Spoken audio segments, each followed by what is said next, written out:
ஆனால் இதில் நம்ம பண்ணுறது வந்து கொஞ்சம் டிஃப்ரெண்ட்டாக இருக்கும். ஒரு ட்ரேடு யார் வேணால் எடுத்தவங்க அந்த ட்ரேட் நெகட்டிவ் போகும். மற்றதை கம்பேர் பண்ணும்போதும் இது ஒரு நல்ல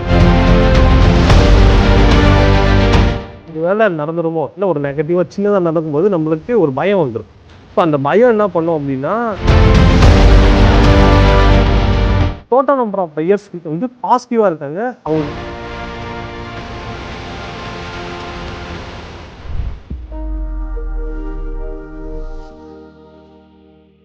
ஜீபோ நேயர்களுக்கு வணக்கம். ஸ்கால்பிங் ட்ரேடிங் ஒரே நாளில் பல ட்ரேட்ஸ் மூலயமா நிறைய ப்ராஃபிட் பார்க்கணும் அப்படின்னு நிறைய பேர் நினைக்கிறாங்க. இந்த ஸ்கால்பிங் அப்படின்ற ஸ்ட்ராட்டஜி எல்லாருக்குமே ஒர்க் அவுட் ஆகுமா? இது ஒரு சஸ்டைனபிளான ஸ்ட்ராட்டஜி தானா? இதை பற்றி நமக்கு எக்ஸ்பிளைன் பண்ணுறதுக்காக வில்லேஜ் ட்ரேடரோட ஃபவுண்டர் வித்யாசாகர் சார் நம்ம கூட இணைஞ்சிருக்காங்க. நம்ம சார் கிட்ட பேசலாம். வணக்கம் சார். வணக்கம். ஓகே சார், இன்னைக்கு வந்து நம்ம ஸ்கால்பிங் ட்ரேடிங் பற்றி தான் பேச போகிறோம். ஃபர்ஸ்ட் ஆஃப் ஆல் இந்த ஸ்கால்பிங் ட்ரேடிங் அப்படின்னா என்ன? டே ட்ரேடிங்ல இருந்து இது எந்த அளவுக்கு வேறுபடுது, அதை பற்றி சொல்லுங்க. ஸ்கால்பிங் வந்து டே ட்ரேடிங் வந்து பெருசாக சேஞ்சஸ்லாம் கிடையாது. என்னன்னா டே ட்ரேடிங்கில் ரெண்டு வெரைட்டி. ஒன்று வந்து பார்த்தோன்னா ஒரு டைரக்ஷன்ஸ் எடுத்துகிட்டு அதில் உட்காந்து எண்டு வரைக்கும், அதாவது ஒரு என்ட்ரி அண்ட் எக்ஸிட் அப்படின்னு ஒரு கான்செப்ட் வச்சுப்போம். ஆனால் ஸ்கால்பிங்கை பொறுத்த வரைக்கும் என்ட்ரி மட்டும்தான் நம்மளால் சொல்ல முடியும். ஸ்டாப் லாஸ் இங்கே வைக்கலாம் அப்படி வைக்கலான்னு தான் பிளான் பண்ண முடியுமே தவிர எக்ஸாக்டாக அப்படின்னு பண்ண முடியாது. பட் இதோட ஒரு பெரிய அட்வான்டேஜ் என்ன அப்படின்னா ஒரு மொமெண்டத்தில் கேப்சர் பண்ணுறது. உதாரணத்துக்கு எனக்கு நிஃப்டி இன்னைக்கு 100 பாயிண்ட்ஸ் மூவ் ஆகுதுன்னு தெரியும், நம்ம எல்லாராலையும் ப்ரிடிக்ட் பண்ண முடியும். ஆனால் ஒரு குறிப்பிட்ட ரேஞ்சில் இங்கேருந்து ஒரு 30 பாயிண்ட்ஸ் சட்டுன்னு மூவ் ஆகிடும் அப்படின்ற ஒரு பாயிண்ட் வரும். அது அனலைஸாக இருக்கலாம், கன்வெக்ஷனாக இருக்கலாம், இல்லை யாருக்காவது தாட்டாக கொடுக்கும். அந்த இடத்துல அந்த ஹீட் ஆஃப் த மொமெண்ட்டில் ஜம்ப் பண்ணி அப்படியே எக்ஸிட் அடிக்கிறது. அதாவது ஒரு 10 பாயிண்ட்ஸ் 20 பாயிண்ட்ஸ் கேப்சர் பண்ணிட்டு எக்ஸிட் பண்ணுறது, இதுதான் ஸ்கால்பிங். ஆனால் இதில் நம்ம பண்ணுறது வந்து கொஞ்சம் டிஃப்ரெண்ட்டாக இருக்கும். நம்ம நார்மல் ஸ்கால்பரை விட கொஞ்சம் டிஃப்ரெண்ட்டான டைப்பில் பண்ணும். அதுதான் நம்மளோட சக்ஸஸ் காரணம். ஓகே சார், இப்போ வந்து டிஃப்ரெண்ட் அப்படின்னு சொல்கிறீங்க. என்ன மாதிரியான டிஃப்ரெண்ட் நீங்கள் பண்ணுறீங்க? என்ன மாதிரியான டிஃப்ரெண்ட்டா? ஓகே, இப்போ உதாரணத்துக்கு ஸ்கால்பிங்கிறது அந்த ஹீட் ஆஃப் த மொமெண்டத்தில் ஜம்ப் பண்ணி கேப்சர் பண்ணுறது சொன்னோம் பார்த்தீங்களா? ஸோ நாங்கள் எப்படி பண்ணுவோம் அப்படின்னு பார்த்தீங்கன்னா ஹீட் ஆஃப் த மொமெண்டம் வரத்துக்கு முன்னாடி ஜம்ப் பண்ணுவோம். அதாவது இந்த second heat of the momentum வரப்போகுது. உதாரணத்துக்கு மொமெண்டம் பாசிட்டிவாக போகுது அப்படின்னா அதில் ஒரு 10 to 20 பாயிண்ட்ஸ் கேப்சர் பண்ணுவோம். ஆனால் நாங்கள் மொமெண்டம் நெகட்டிவாக போகும்போது அதை ஆவரேஜ் பண்ண ஆரம்பிச்சிடும். அதாவது கீழே போக போக டக்கு டக்குன்னு ஆவரேஜ் பண்ணுவோம். ஏன்னா இந்த ப்ரைஸை தாண்டி இதால் கீழே போக முடியாது. அது ரிவர்சல் ஜம்ப் அடிக்கும். அதாவது இதே ஸ்கால்பிங் இங்கே வந்து ஒரு 40 to 50 செகண்ட்ஸில் பண்ணுறாங்க, இல்லை 2 or 3 மினிட்ஸில் பண்ணுறாங்கன்னா அதே ஸ்கால்பிங்கை ஆப்போசிட்டில் நாங்கள் 2 or 3 மினிட்ஸில் பண்ணுவோம். கீழே போயிட்டு ஒரு சட்டன் ரிவர்சலுக்கு எக்ஸாக்ட்லி அந்த ரிவர்சல் போகும்போது நாங்கள் ஆவரேஜ் பண்ணிக்கிட்டே போயிட்டு ரிட்டர்ன் வரும்போது எங்கள் காஸ்ட்டுக்கு வரும்போதே அது வந்து பார்த்தீங்கன்னா ப்ராஃபிட்டில் இருக்க ஆரம்பிச்சோம். அதுக்கப்புறம் அது நல்ல மொமெண்டம் கொடுத்து ப்ராஃபிட் கொடுத்துரும். ஸோ இந்த மாதிரி தான் நம்ம வந்து பண்ணுறோம். ஓகே சார், இப்போ வந்து எல்லா ட்ரேடர்ஸும் ஒரு மாதிரி வந்து ஸ்கால்பிங் ட்ரேடிங் பண்ணுறாங்க. பட் நீங்கள் வந்து டிஃப்ரெண்ட்டாக பண்ணுறோம் அப்படின்னு சொல்கிறீங்க, அதனால் சக்ஸஸும் ஆகுது அப்படின்னு சொல்கிறீங்க. ஸோ மற்ற ட்ரேடர்ஸ் வந்து நீங்கள் சொல்கிற இந்த ஸ்ட்ராட்டஜியை ஃபாலோ பண்ணும்போது அவங்களுக்கு எந்த அளவுக்கு பெனிஃபிட்டாக இருக்கும்? ஓகே, இதை நீங்கள் பெனிஃபிட்டும் பார்க்குறத விட ஒரு ஸ்கால்பிங் நார்மலாக ஒரு ஸ்கால்பர் பண்ணுறான்னு வச்சுக்கலாம். ஏதாச்சும் ஒரு ஸ்ட்ராட்டஜியோ ட்ரேடோ இருக்கிறீங்கன்னா ஒரு சின்ன கொஸ்டின்னு நீங்களே கேட்டுங்க. நான் ட்ரேட் எடுத்தால் அது நெகட்டிவ் இல்லாமல் நான் எடுத்த இடத்துலேருந்தே ஸ்ட்ரெயிட்டாக டார்கெட்டுக்கு போகுதா அப்படின்னு எடுத்துங்க. நான் ஒரு ஸ்கால்பிங் தான் பண்ணுறேன். நீங்கள் 3 to 4 மினிட்ஸ் தான் பண்ண போகிறீங்க. ஸோ ஒரு ஹீட் ஆஃப் த மொமெண்ட்டை தான் வேறு கேப்சர் பண்ணுறீங்க. அப்போது உங்கள் ட்ரேடு மோஸ்ட்லி என்ட்ரி எடுத்த உடனே நல்ல பாசிட்டிவ் டைரக்ஷனில் போகணும். கரெக்டுங்களா? ஆனால் யாராக இருந்தாலும் சரி, இது 99% இதுதான் ரியாலிட்டி. என்னென்னா ஒரு ட்ரேடு யார் வேணால் எடுத்தவங்க அந்த ட்ரேட் நெகட்டிவ் போகாமல் பாசிட்டிவ் போகும். ஒரு ஸ்கால்பிங் ஒரு 12 லாட்ஸ் இருக்குன்னா 780 குவான்டிட்டிஸ் 780 குவான்டிட்டிஸ் எடுக்கிறேன்னா அட்லீஸ்ட் ஒரு 3 பாயிண்ட்ஸ் கீழே போனால் கூட அப்ராக்சிமேட்டாக உங்களுக்கு 3000 கிட்ட வந்து லாஸஸ் வந்து ரீச் பண்ணிடும். ஸோ ஒரு 3 பாயிண்ட்டு கூட கீழே இறங்காமல் மேலே போகாது அப்படின்றது இங்கே இருக்குது, எல்லாருக்குமே தெரியும். ஸோ நான் பண்ணுறது என்ன அப்படின்னா என்னோடய ஸ்கால்பிங்கில் இது வந்து ஒரு 5 to 7 பாயிண்ட்ஸ் கீழே இறங்குது அப்படின்னா என்னோட லாட்ஸை வந்து பார்த்திங்கன்னா ஸ்ட்ரெயிட்டாக அந்த 780 குவான்டிட்டிஸையும் மொத்தமாக உள்ளே போட மாட்டேன். அந்த 12 லாட்ஸையும் நான் கீழே 1 பாயிண்ட் கீழே வர ஆவரேஜ் பண்ணின்னு போவேன். ஸோ ஆவரேஜ் பண்ணின்னு இருக்கும்போது என் ஸ்டாப் லாஸ் கீழே வருது இல்லை. இப்போ உதாரணத்துக்கு நான் வந்து ஒரு 15 பாயிண்ட்ஸ் ஸ்டாப் லாஸ் வைக்கிறேன் அப்படின்னா நான் 12 லாட்ஸ் வச்சுருக்கேன். 12 லாட்ஸ்க்கும் 12 பாயிண்ட்ஸில் ஆவரேஜ் பண்ணுறோம். எனக்கு மோஸ்ட்லி 7 to 9 கிடைக்கும். 9 லாட்ஸ் தான் கிடைக்கும். ஸோ இப்போ என்ன ஆகும் அப்படின்னா இந்த பை பண்ணி கீழே வந்தோம்ல என்னோட ஆவரேஜிங் வந்து கீழே இறங்கிடும். தட் மீன்ஸ் 100 rupees வாங்க வேண்டிய ஆப்ஷன்ஸை இப்போ 95ல் நான் வாங்கி வச்சுருப்பேன். அதே என்ட்ரி நார்மலாக எல்லோரும் பண்ணுற அதே என்ட்ரி, அதே ஸ்டாப் லாஸ், அதே டார்கெட் தான். பட் இந்த தடவை எனக்கு எக்ஸ்ட்ரா 5 பாயிண்ட்ஸ் கிடைக்கும். அதே சமயம் லாஸ் ஆகுதுன்னு வச்சுங்களேன். ஸோ நான் 100லேருந்து ஒரு 15 பாயிண்ட்ஸ் வந்து ஸ்டாப் லாஸ் வைக்கிறேன்னு வச்சுங்களேன். எனக்கு 15 பாயிண்ட்ஸ்மே லாஸ். இப்போ எனக்கு எத்தனை பாயிண்ட் லாஸு? 10 பாயிண்ட்ஸ் தான் லாஸ். ஸோ இந்த 5 பாயிண்ட்ஸ் ரிவர்சல் என் டார்கெட் போச்சு அப்படின்னா எக்ஸ்ட்ரா 5 பாயிண்ட்ஸ் கிடைக்கும். என்னோட லாஸ் வந்து பார்த்தோன்னா 5 பாயிண்ட்ஸ் கம்மியாகும். அப்போ எவ்ரி ட்ரேட் என்னோட ப்ராஃபிட்டபிள் வந்து பார்த்தோன்னா இன்க்ரீஸ் ஆகினே போகும். உதாரணத்துக்கு ஒரு 15K ப்ராஃபிட் அப்படின்னா மற்றவங்களுக்கு ஒரு 7K ஸ்டாப் லாஸ் வைக்கிறாங்க, 15K ப்ராஃபிட்னா அவங்களுக்கு 7K ஸ்டாப் லாஸ் இருக்கும். எனக்கு வந்து பார்த்தீங்கன்னா 4K தான் ஸ்டாப் லாஸ் இருக்கும். அவங்களுக்கு 15K ப்ராஃபிட் வரும், ஆனால் எனக்கு 22K ப்ராஃபிட் வரும். ஸோ இந்த மாதிரி தான், இதுதான் என்னோட டிஃப்ரென்ஸ். ஓகே சார், அப்போ நீங்கள் சொல்கிறத வச்சு பார்க்கும்போது கம்மியான ரிஸ்க்ல அதிகமான ப்ராஃபிட் தான் உங்களோட ஸ்ட்ராட்டஜி அப்படின்னு சொல்றீங்க. எக்ஸாக்ட்லி, கிட்டத்தட்ட அந்த மாதிரி தான். அதே ரிஸ்க் தான், பட் வந்து பார்த்தீங்கன்னா ஸ்மார்ட் ஆவரேஜிங் மூலயமா அதை கம்மி பண்ணிக்கிறோம். நான் ஸ்டாப் லாஸ்லையோ டார்கெட்லையோ எந்த சேஞ்சஸும் கொண்டு வரல. எனக்கு தெரியும், எனக்கு இல்லை, இங்கே இருக்க எல்லாருக்குமே தெரியும், ஒரு ட்ரேட் எடுத்தால் அது லாஸ் ஆகாமல் ப்ராஃபிட் போகாது. எல்லாரோட ஸ்ட்ராட்டஜியுமே நீங்கள் யார் வேணாலும், நான் சக்ஸஸ்ஃபுல் ட்ரேடர்னு யார் வேணால் கேட்டுங்க, உங்களோட சக்ஸஸ் ரேட் என்ன அப்படின்னா 50 or 70 மோஸ்ட்லி, இதுதான் ஹையஸ்ட்டு எல்லாருமே சொல்லுவாங்க.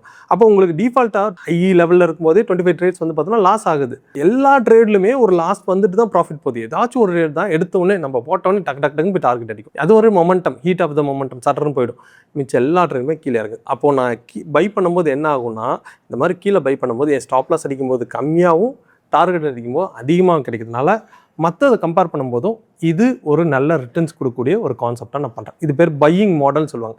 ஸ்கேல்பிங்கில் இது ஒரு பையிங் மாடல். ஒரு ஸ்கேல்பிங்கை நீங்கள் என்ன வேணாலும் பண்ணுங்கள், ஆனால் இந்த மாடலில் ட்ரை பண்ணும்போது உங்களுக்கு லாஸ் கம்மியாகவும் ப்ராஃபிட் அதிகமாகவும் இருக்கும். ஸோ இதுதான் இப்போ வந்து நிறைய பேர் என்னன்னா, இந்த ஸ்கேல்பிங் ட்ரேடிங் பண்ணும்போது ப்ராஃபிட் வந்து அதிகமாக பார்க்க முடியும் அப்படின்னு நினைக்கிறாங்க. அது மித்தா இல்லை வந்து உண்மையா சார்?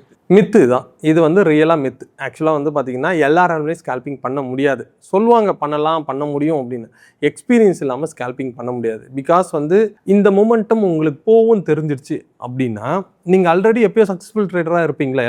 எல்லாருக்குமே ஒரு ஸ்ட்ராட்டஜி நான் உங்களுக்கு சொல்லித்தரேன். ஸோ அது இந்த இடத்துலேருந்து இங்கே போயிடும் அப்படின்னு வந்து நடக்கும் அப்படின்னா, நீங்களும் ப்ராஃபிட்டபுளாக இருப்பீங்க, நானும் இங்கே இருக்கிற எல்லாருமே ப்ராஃபிட்டபுளாக இருப்பாங்களா? பட் எத்தனை பேர் ப்ராஃபிட்டபுளாக இருக்காங்க? கவர்மெண்ட் டேட்டா படி 99.9% மேலே ஆப்ஷன்ஸில் லூசிங்கில் தான் இருக்காங்கன்னு வருது. அப்போது இது லிட்ரலி மித்து. எல்லாராலையும் பண்ண முடியாது. எக்ஸ்பீரியன்ஸ் இருந்துச்சுன்னா உங்களால் டெஃபினட்டாக பண்ண முடியும். ஓகே, எக்ஸ்பீரியன்ஸ் தான் நம்மளால ப்ராஃபிட் பார்க்க முடியும். ஆமாம், இல்லை அப்படின்னா நார்மல் மோடுக்கு போயிடுங்க. இப்போ உதாரணத்துக்கு ஒரு என்ட்ரி, ஒரு ஸ்டாப் லாஸ், ஒரு டார்கெட் ஒரு பெரிய சைஸில் வச்சுங்க. உதாரணத்துக்கு நானாக இருந்தால் ஒரு 15 பாயிண்ட்ஸ் அண்டரில் இருக்குன்னா 15 பாயிண்ட்ஸ் ஸ்டாப் லாஸ் வைக்கிறேன். நீங்களாக இருக்கும்போது நார்மலாக இருக்கீங்கன்னா 40 பாயிண்ட்ஸ் ஸ்டாப் லாஸ் வச்சு 70 பாயிண்ட்ஸ் டார்கெட் அப்படி நேம் பண்ணுங்க, கொஞ்சம் நல்லாயிருக்கும். ஓகே சார், இப்போ வந்து அடுத்ததான் வந்து இந்த ஸ்கேல்பிங் ட்ரேடர்ஸ் பண்ணுற மிஸ்டேக்ஸாக நீங்கள் என்னென்ன பார்க்குறீங்க? இப்போ ஓவர் ட்ரேடிங் பண்ணுறதா, இல்லை வந்து இம்பேஷன்ஸ் இல்லாமல் இருக்கிறதா, இல்லை வந்து டிசிப்ளினே இல்லாமல் இருக்கிறதா, நீங்கள் எதை பார்க்குறீங்க மிஸ்டேக்கா? இது எல்லாமே தான். இதில் வந்து எந்த சேஞ்சஸுமே நான் வந்து பண்ணிக்க விரும்பல. பிகாஸ் நானும் அப்படி தான் இருந்தேன். நான் ஒரு ஓவர் ட்ரேடராக இருந்தேன்.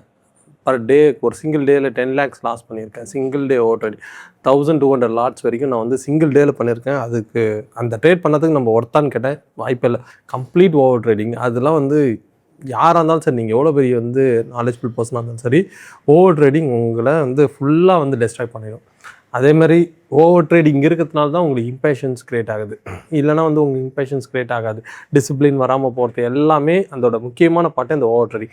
இந்த ஓவர் ட்ரேடிங் எதனால் வருது அப்படின்னா, உங்களுக்கு போதுமான நாலேஜ் இல்லை. அதாவது ஒரு கேள்வி எப்படி சிம்பிளாக சொல்லணும்னா, உதாரணத்துக்கு ஒரு கேண்டில் ஏறுதுன்னே சொல்லணும். உதாரணத்துக்கு 100லேருந்து 200 போகுதுன்னு நீங்கள் நினைக்கிறீங்கன்னு வச்சுப்போம். ஒரு நிஃப்டியோ வச்சுப்போம். 25லேருந்து 25,200 போகுதுன்னு வச்சுக்கோங்க.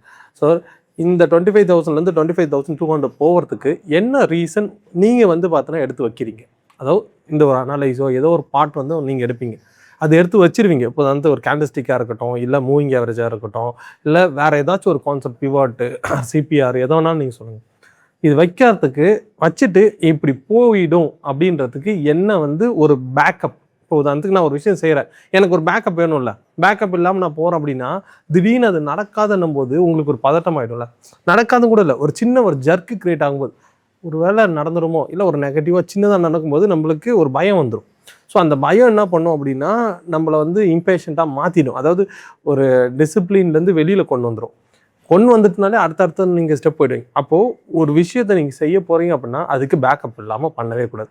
அதாவது ஒரு ஸ்ட்ராட்டஜி எடுத்துருக்கீங்கன்னா அந்த ஸ்ட்ராட்டஜிக்கு ஒரு பேக்கப் ஸ்ட்ராட்டஜி டெவலப் பண்ணணும். உதாரணத்துக்கு நான் இப்போ யூஸ் பண்ணுறது ஆர்டர் ஃப்ளோன்னு ஒன்று யூஸ் பண்ணுறேன். இந்த ஆர்டர் ஃப்ளோ என்ன பண்ணும் அப்படின்னு பார்த்தீங்கன்னா, நான் ஒரு டேரக்ஷன் ஃபிக்ஸ் பண்ணிட்டேன். இப்போ இங்கேருந்து 25,000லேருந்து 25,200 போகணும் முடிவு பண்ணிட்டேன் அப்படின்னா, இதோட ஒர்க் என்னன்னா, number of buyers and number of sellers. எவ்வளோ பையர்ஸ் இருக்காங்க. இப்போ நான் ஒரு 1 lakh குவான்டிட்டிஸ் வந்து ட்ரேட் நடக்குதுன்னு வச்சுங்களேன். அதில் வால்யூமில் எவ்வளோ பையர் செல்லர்னு தெரியாது, ஆனால் அதுவே உங்களுக்கு தெரிஞ்சா இங்கே 80,000 பையர் இருக்காங்க, 20,000 செல்லர் இருக்காங்க. அப்போ பையர் டாமினேட்டடாக இருக்காங்கன்றது தெரியும் போது ஓகே உட்காருவோம், நம்ம கொஞ்சம் வெயிட் பண்ணி பார்க்கலாம் அப்படின்ற ஒரு பாயிண்ட் வரும். அதாவது அதுதான் பேக்கப். அங்கே மார்க்கெட் ஃப்ளக்சுவேட் ஆனால் கூட உங்களுக்கு பயம் இருக்காது. ஏன்னா டோட்டல் நம்பர் ஆஃப் பையர்ஸ் வந்து பாசிட்டிவாக இருக்காங்க. அவங்க கண்டினியூஸாக கெயின் ஆகினே போனாங்கன்னா உங்களுக்கு பயம் இருக்காது. அது வெறும்னே இல்லை, வெறும் ஜஸ்ட் ஒரு கேண்டில் ஸ்டிக்கோ இல்லை மூவிங் ஆவரேஜோ இல்லை சிபிஆர் போகும்போது அந்த ஒரு ஜர்க்கு கிரியேட் ஆகுதுல்ல, அந்த கிரேட்டில் வந்து பார்த்தீங்கன்னா உங்களுக்கு ஒரு பயம் வந்துடும். ஸோ நீங்கள் எந்த ஒரு ஸ்ட்ராட்டஜி எடுத்தாலும், ஒரு ஸ்கேல்பர் எந்த ஒரு கான்செப்ட் எடுத்தாலும் சரி, அது ஏன் நடக்குது அப்படின்னு உங்களுக்கு தெரியல அப்படின்னா உங்களால் அந்த மார்க்கெட்டில் ஸ்டேபிளாக இருக்க முடியாது. இப்போ இருக்கக்கூடிய மார்க்கெட் கண்டிஷன் வச்சுக்கோங்க, ஒரு நாளைக்கு டிஃபால்ட்டாகவே 200 பாயிண்ட்ஸ் கிட்ட வந்து ஃப்ளக்சுவேட் ஆகுது.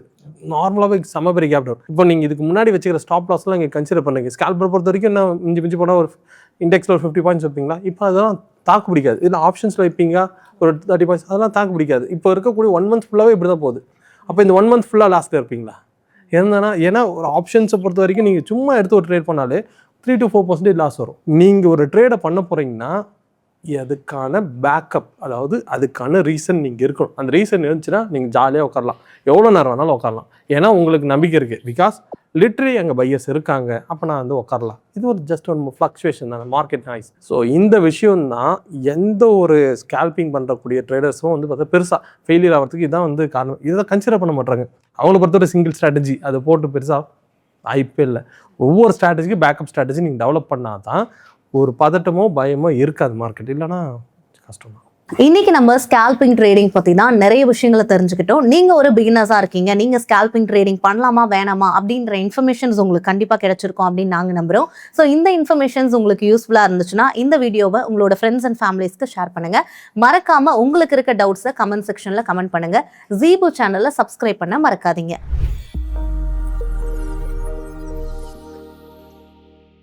Investment in security markets are subject to market risk. Read all the related documents carefully before investing.